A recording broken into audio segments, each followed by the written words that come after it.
제사장이자 왕 멜기세덱 이런 제목입니다.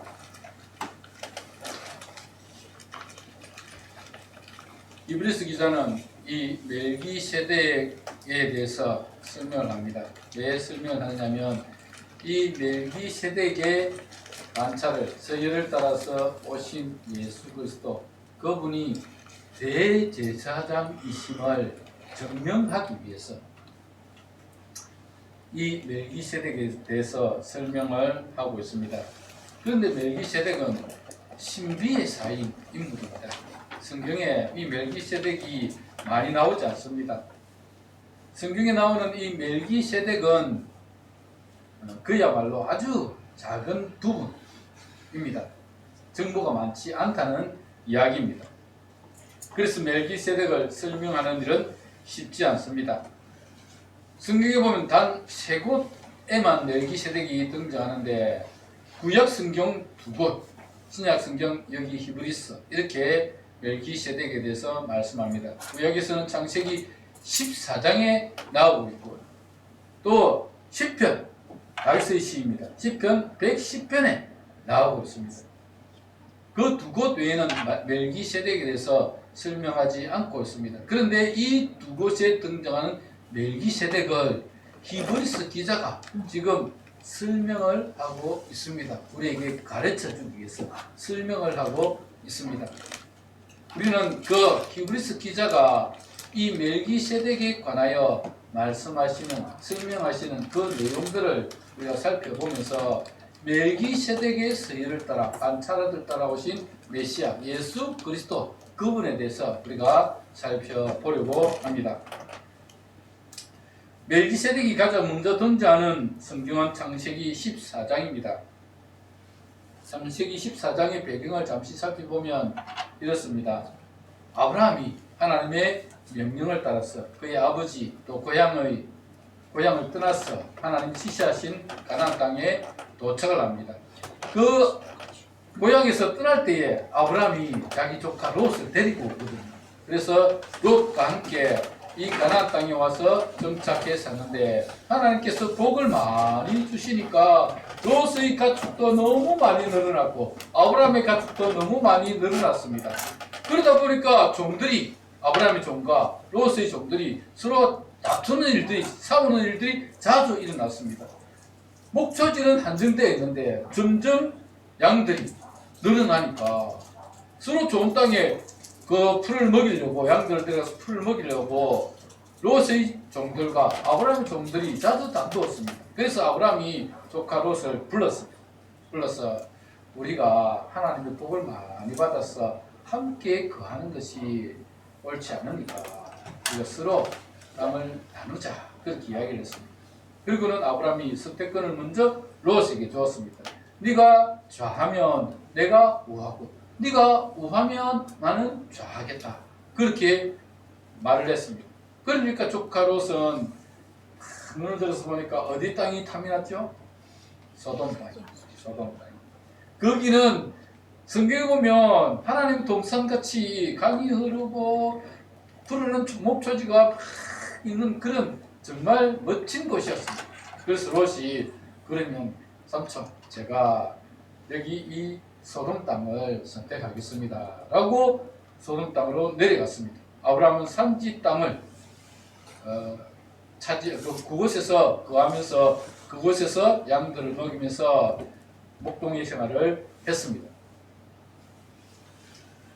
그렇게 떨어져 살고 있던 어느 날 그 땅에 전쟁이 일어납니다. 가나안의 5 왕들이 연합을 해서 소돔과 고모라를 쳤던 겁니다. 전쟁을 일으켰습니다. 그때에 롯의 가족들이 다 포로로 잡혀갔습니다. 그 이야기를 듣고 아브라함이 집에서 길리고 연습한 자 318명을 데리고 쫓아갔습니다. 롯이 잡혀갔으니까, 자기 조카가 잡혀갔으니까 어떻게든 데려와야 되지 않겠습니까? 그래서 집에서 길리고 연습한 자 318명을 데리고 쫓아가서 밤에 그들을 물리치고 롯과 그의 가족들 그리고 노략해 갔던 모든 것들을 다 다시 찾아왔습니다. 그렇게 전쟁에서 이기고 돌아오는 길에 제일 먼저 맞이한 사람이 소돔 왕이었습니다. 소돔 왕이 아브라함을 맞이하면서 그에게 그가 이 전쟁에서 승리하고 온 것을 치하했습니다. 그런데 또 한 사람이 등장합니다. 그 사람이 누구냐면 바로 오늘 본문에 등장하는 멜기세덱입니다.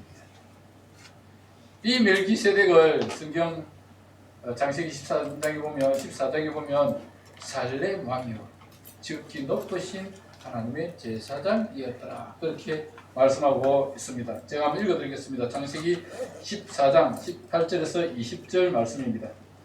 읽어드리겠습니다. 살렘 왕 멜기세덱이 떡과 포도주를 가지고 나왔으니 그는 지극히 높으신 하나님의 제사장이었더라. 그가 아브라함에게 축복하여 이르되 천지의 주제시오 지극히 높으신 하나님이여 아브라함에게 복을 주옵소서. 너희 대적을 내 손에 붙이신 지극히 높으신 하나님을 찬송할지로다 하며 아브라함이 그 얻은 것에서 10분의 1을 멜기세덱에게 주었더라. 그렇게 말씀하고 있습니다.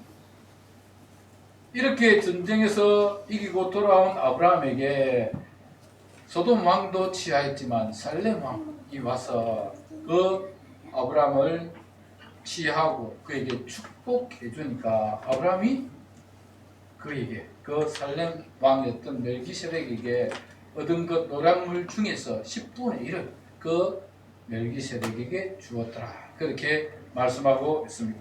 이 창세기 14장 18절에서 20절까지의 내용을 토대로 해서 히브리서 기자는 이렇게 말씀합니다. 오늘 보면 1절입니다. 1절을 한번 보시기 바랍니다. 7장 1절에 이렇게 기록되어 있습니다. 이 멜기세덱은 살렘 왕이요 지극히 높으신 하나님의 제사장이라. 여러 왕을 쳐서 죽이고 돌아오는 아브라함을 만나 복을 빈 자라. 그렇게 말씀하고 있습니다. 창세기 14장에 나와 있는 내용 그대로 지금 이 히브리서 기자가 다시 한번 소개하고 있는 내용입니다. 그리고 이어지는 2절에서는 멜기세덱의 이름을 가지고 그 의미를 설명하고 있습니다. 멜기세덱이라는 이름. 이 멜기세덱은 두 가지 단어가 쓰여졌습니다. 하나는 멜렉은 왕입니다. 히브리어로 멜렉 자체가 그것을 왕입니다. 그것은 왕. 세덱은 의, 정의라는 뜻을 가지고 있습니다. 그래서 멜기세덱 하면 그 이름 자체가 의의 왕, 정의의 왕이라는 뜻입니다.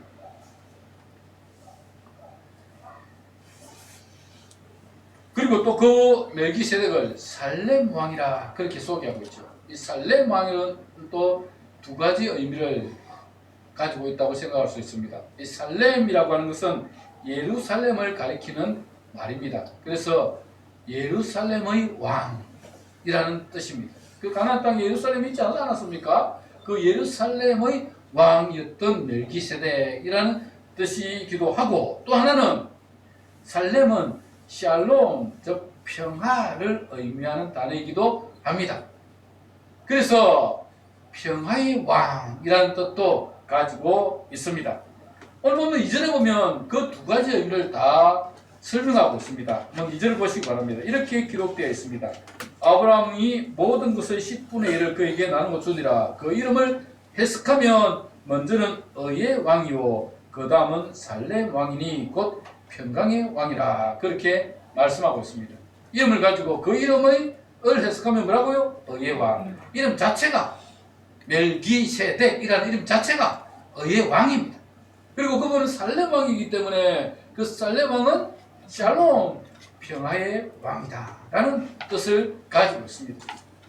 그래서 히브리서 기자는 이 멜기세덱을 그 이름을 가지고 설명을 하면서 그분은 의의 왕이고 그분은 평강의 왕이다 그렇게 말씀하고 있는 것입니다. 히브리서 기자는 이 의의 왕, 평강의 왕 멜기세덱을 예수님과 비교하여 설명을 하고 있습니다. 여러분, 예수님은 멜기세덱처럼 의의 왕이시며 평강의 왕이십니다.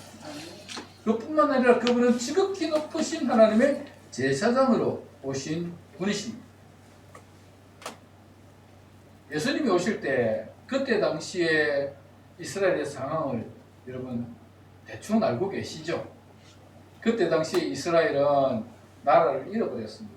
이미 나라가 자기의 주권을 가지고 할 수 있는 나라가 아니었습니다. 로마의 속국이었고 로마의 통치 아래 놓여 있었습니다. 그래서 로마가 파송한 총독이 이스라엘 그 예루살렘에 있었습니다.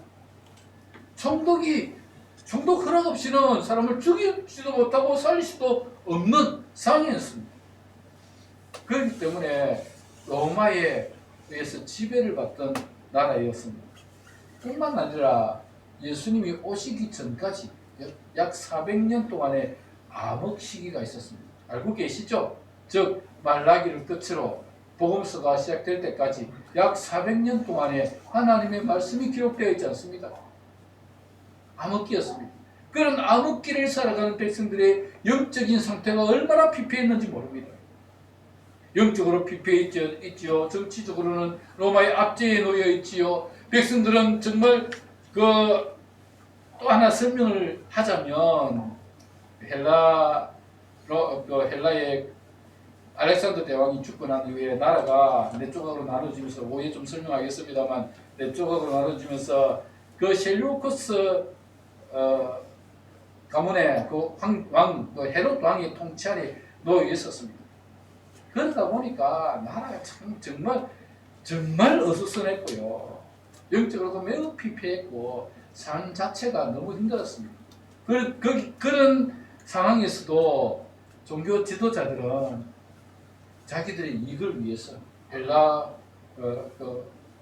왕과 결탁을 해서 어떻게든 백성들의 그 작은 것까지 고혈까지 빼먹으려고 하는 그런 상황에 놓여 있었기 때문에 백성들이 정말 힘든 삶을 살아갈 수밖에 없었습니다.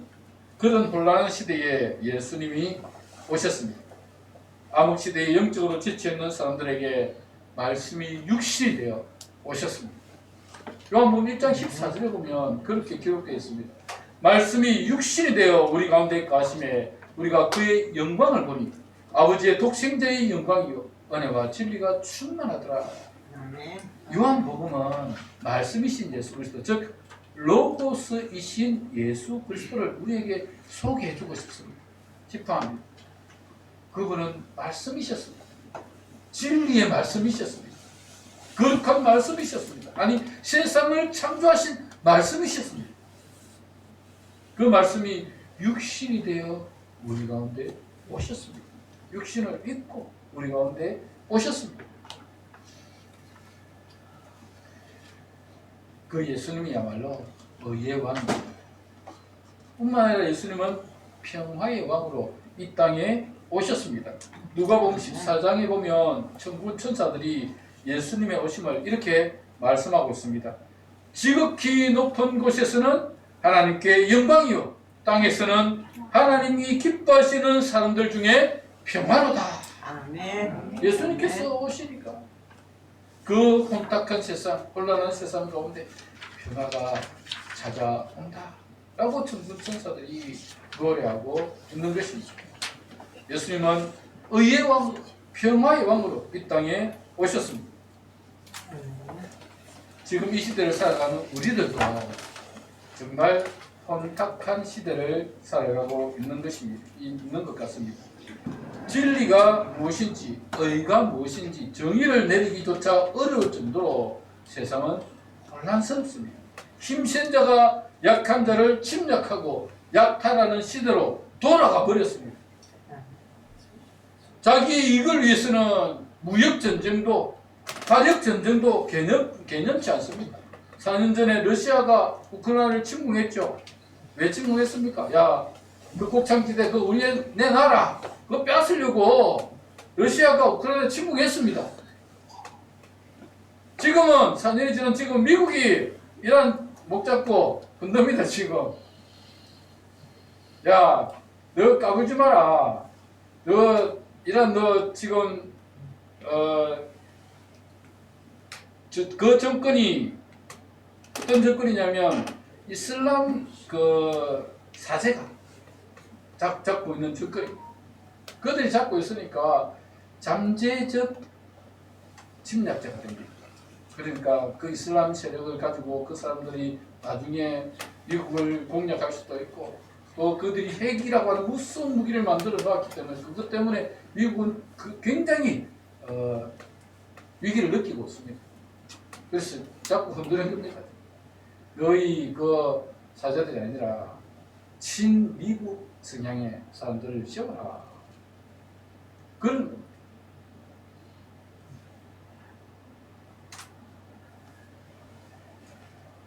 전쟁은 끊임없이 계속되고 있고 그런 사이에 고통받는 사람들은 계속 늘어나고 있습니다. 언제쯤 이 고통의 시간이 끝날까요? 언제쯤 다시 평화가 찾아오고 정의가 실현될까요? 이 세상을 바라보면 소망이 없습니다. 의의 왕이요 평화의 왕이신 예수 그리스도만이 우리의 소망이십니다. 주님의 은혜가 아니면 진정한 평화는 오지 않을 것 같습니다. 지금 우리에게는 주님의 은혜가 필요합니다. 미국과 이란의 전쟁으로 여러분 오일 값이 폭등했습니다. 지난주에 제가 그 경유를 넣을 때는 1,500 몇십을 했습니다. 어제 제가 경유를 넣었는데 거의 1,900원 가까이 가더라고요. 그 일주일간의 전쟁 때문에 지금 뭐 기름값이 폭등을 합니다. 서울은 2,000원이 넘었다고 합니다.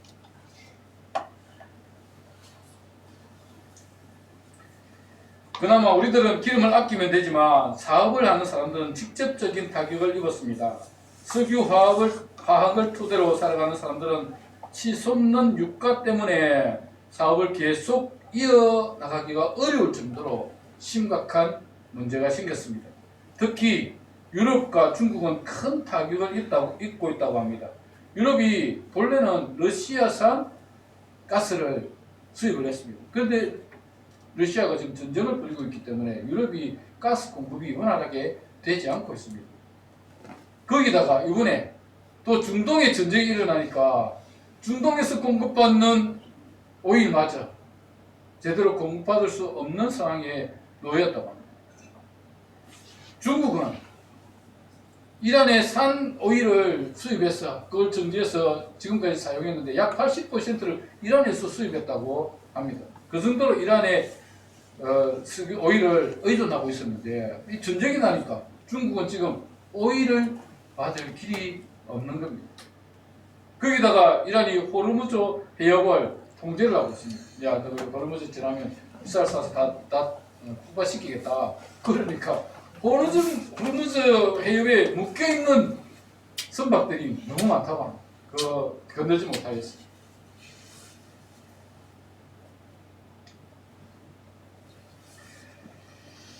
참 지금 우리가 힘든 시간들을 보내고 있는 것 같습니다. 빨리 전쟁이 그치고 평화가 찾아와야 되는데 미국은 뭐 4주 만에 끝내겠다 그렇게 선언을 했는데 여러분 이란이 만만한 나라가 아닙니다. 페르시아가 그 이란의 그 핵심입니다. 여러분 2000년이 넘도록 전쟁을 겪었던 나라입니다. 그러면서도 끈질기게 살아남았던 나라가 이란입니다. 물론 미국이 막 화력을 퍼부어서 지금 그 굉장한 타격을 입었습니다. 굉장한 타격을 입었습니다. 그러나 이란은 아직도 게릴라전 이런 것들이 남아 있습니다. 언제 전쟁이 끝날지 장담할 수 없습니다. 빨리 전쟁이 그치고 속히 평화가 찾아오기를 바라지만 세상은 점점 더 위기 속으로 빠져들어가고 있는 것 같습니다. 이런 위기 속에 유일한 소망은 예수 그리스도뿐이라고 생각합니다. 2000년 전 예수님 당시에도 이런 혼란 속에 살아가는 사람들에게 의의 왕이시며 평화의 왕이신 예수님께서 오셨습니다. 그분이 오심으로 세상은 변하기 시작했습니다. 예수님을 따르는 제자들이 교회를 세우고 교회를 통하여 복음이 전파되고 복음이 전파되는 곳에 의와 평화가 실현되었습니다. 의의 왕이시며 평화의 왕이신 예수님께서 보여주신 십자가의 사랑이 세상을 변화시켰습니다. 주님의 사랑을 본받은 자들이 예수님의 사랑을 실천함으로 세상에 평화가 이루어지게 되었습니다. 아멘. 그분만이 왕이십니다. 그분만이 의의 왕이시고 그분만이 평화의 왕이십니다. 멜기세덱은 의의 왕이며 평화의 왕이셨고 그분의 서열을 따라서 오신 예수 그리스도야말로 의의 왕이시며 평화의 왕이십니다. 오늘 본문에서 또 하나 강조하고 있는 것은 그분은 의의 왕이며 평강의 왕이실 뿐만 아니라 하나님의 지극히 높으신 하나님의 제사장이시기도 하다라는 것입니다. 창세기 14장에서도 멜기세덱은 살렘 왕이시기도 하지만 지극히 높으신 하나님의 제사장이기도 하다라고 강조하고 있습니다. 이 멜기세덱을 다시 언급한 성경이 시편이라고 말씀을 드렸죠. 이 시편 110편은 다윗의 시입니다. 시편 110편은 다윗이 메시아를 찬양하는 노래입니다. 그 시편 110편 4절 말씀을 보면 이렇게 말씀하고 있습니다. 여호와는 맹세하고 변하지 아니하시리라. 이르시기를 너는 멜기세덱의 서열을 따라 영원한 제사장이라 하셨도다. 그렇게 말씀하고 있습니다. 110편은 무엇을 노래한 찬양이었다고요? 메시아에 대해서 메시아를 찬양하는 노래입니다. 그 메시아를 찬양하면서 의의 왕이며 평강의 왕으로 오시는 그 예수 그리스도는 멜기세덱의 서열을 따라, 옛날에는 반차를 따라라는 단어를 쓰는데 서열을 따라 오신 제사장이다. 그렇게 말씀하고 있습니다. 여러분, 제사장이 하는 일이 무엇입니까? 제사장이 하는 일은 하나님과 백성들의 중보자로서 백성들을 하나님께 이어주는 역할을, 또한 백성들의 죄를 그 짐승에게 전가시켰어. 그래서 희생제사를 드림으로 말미암아서 그 짐승을 죽였어. 그 사람의 죄를 속해주는, 사해주는 그런 역할을 하는 사람이 제사장입니다. 제사를 통해 하나님을 만날 수 있는 길을 열어줄 뿐만 아니라 제사를 통해 백성들의 죄를 해결해주는 역할을 하는 분이 바로 제사장입니다. 예수 그리스도는 멜기세덱의 서열을 따른 지극히 높으신 하나님의 제사장입니다. 그분은 우리가 하나님께로 나아갈 수 있는 길을 열어주셨고 우리의 죄의 문제를 해결하기 위해서 단번에 제사를 드리셨던 분입니다. 그분은 제사장으로 이 땅에 오셨고 중보자로서 우리를 하나님과 연결해주는 중매쟁이 역할을 했습니다. 그뿐만 아니라 그분은 자신이 제물이 되어주셨어요. 십자가에서 자신을 드리고 십자가에서 자신의 생명을 내어 주심으로 말미암아서 우리를 구원해 주셨고 우리가 하나님께 직접 나아갈 수 있는 길을 열어 주셨습니다. 아멘. 지금 우리는 사순절 기간을 지나고 있습니다. 오늘이 사순절 세 번째 주일이죠. 이 사순절 기간에 우리는 주님의 고난을 묵상하며 절제와 섬김의 삶을 실천해야 합니다. 멜기세덱의 서열을 따른 대제사장이신 예수님께서 친히 희생 제물이 되어 주셔서 우리를 위해 목숨까지 내어 주신 그 희생적인 사랑을 우리가 이 사순절 기간에 묵상해야 합니다. 그리고 그 주님의 고난에 참여해야 합니다. 참여하는 방법이 절제라고 하면 뭡니까? 좀 즐거운 일을 하고 싶어요. 또 맛있는 것 먹고 싶어요. 나 위해 희생당하신 예수님, 그 희생 당하신 예수님을 생각하며 좀 너무 맛있는 것도 절제하고 너무 즐거운 것도 절제하고 그래서 주님의 고난에 참여하는 것입니다. 그리고 고난 동안에는 전통적으로 금식을 선포하고 금식하는 일들이 많았습니다. 성금요일은 하루 종일 금식을 선포하는 때도 있습니다. 아니면 한 끼라도 금식하자. 그리고는 주님의 고난에 참여해서 금식하는 일들이 전통적으로 이어오고 있었습니다. 어쨌거나 그런 절제와 주님의 고난을 묵상하는 시간을 통해서 우리는 주님의 고난을 생각하게 되고 그 고난에 참여할 때 주님이 주시는 은혜가 우리 가운데 임하게 되는 것입니다. 사순절 기간은 무조건 참고 고난에 참여하는 것으로 끝나는 것이 아니라 그 고난에 참여하고 묵상하고 또 절제함을 통해서 주님이 주시는 은혜를 누리는 시간이기도 합니다. 여러분이 고난에 한번 참여해 보시면 정말 나 같은 죄인을 위해서 희생당하신 그 주님의 그 고난의 은혜를 우리가 받게 됩니다. 주님의 은혜가 우리에게 임하면요, 우리가 세상살이에 지치고 힘든 가운데서도 주님 주시는 그 평화가, 그 위로가, 그 은혜가 우리를 다시 살리시고 회복시키는 축복이 주어지는 것입니다. 그래서 여러분에게 이 사순절 기간에 주님의 고난을 묵상하십시오. 참여하십시오. 절제하십시오. 할 수 있으면 금식하며 주님의 고난을 여러분이 참여하여 주님이 주시는 은혜를 누리시기 바랍니다. 피해서 도하고 있는 것입니다. 이블리스 기자는 이 예수님이 의의 왕이시며 평화의 왕으로 오신 메시아이실 뿐만 아니라 우리의 죄를 사해 주시기 위해서 오신 제사장이심을 말씀하고 있습니다. 그리고 그 예수님께서 이 땅에 제사장으로 오실 수 있었던 이유를 오늘 본문에서 설명해 주어 있습니다. 예수님은 멜기세덱의 서열을 따라 오신 분이시기 때문에 예수님은 제사장이 될 수 있었던 분이시다 라고 설명하고 있습니다.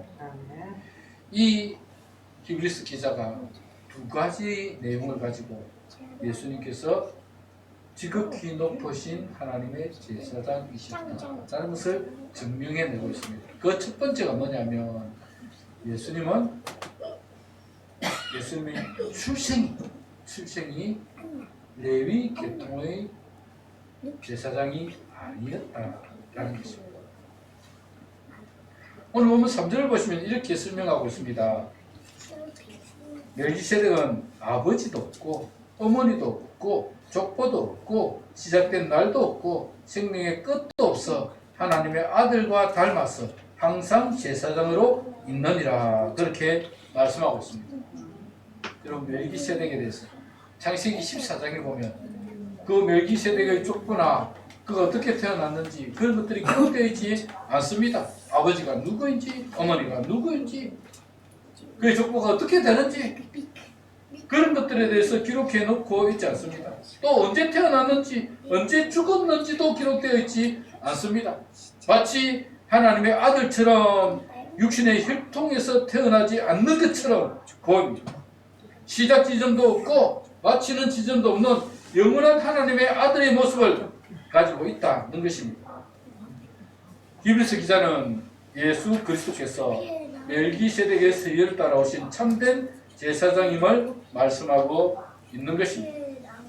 두 번째로 증명하고 싶은 것은 멜기세덱은 아브라함보다 위대한 사람임을 말씀하고 있습니다. 오늘 보면 4절을 보면 이렇게 기록되어 있습니다. 이 사람이 얼마나 높은가를 생각해보라. 조상 아브라함도 노량물 중 10분의 1을 그에게 주었느니라. 그렇게 말씀하고 있습니다. 여러분 제사장은 아론의 후손이었습니다. 특히 레위인들 가운데서 제사장을 세웠습니다. 레위인들은 누굽니까? 레위인들은 아브라함의 손자, 아들도 아니고 손자 야곱이 12명의 아들을 낳았는데 그 중에 야곱의 아내가 4명이었죠. 4명? 야곱의 아들이 4명이었는데 그 중에 첫째 아내가 레아였습니다. 레아. 그 레아의 세 번째 아들이 레위였습니다. 세 번째 아들이 레위였습니다. 레위는 땅을 분배받지 못했습니다. 잘 알고 계시죠? 레위인들은 땅을 분배받지 못했습니다. 12지파에 흩어져서 그 12지파가 10분의 1을 걷어서 레위인들에게 주면 그 레위인들이 그것을 먹고 살았습니다. 그래서 레위인들은, 즉 제사장들은 아브라함의 후손, 야곱의 자녀들 가운데 레위의 후손들이 이 제사장으로 일을 감당했었습니다. 그러나 멜기세덱은 레위의 후손이 아닙니다. 맞습니까?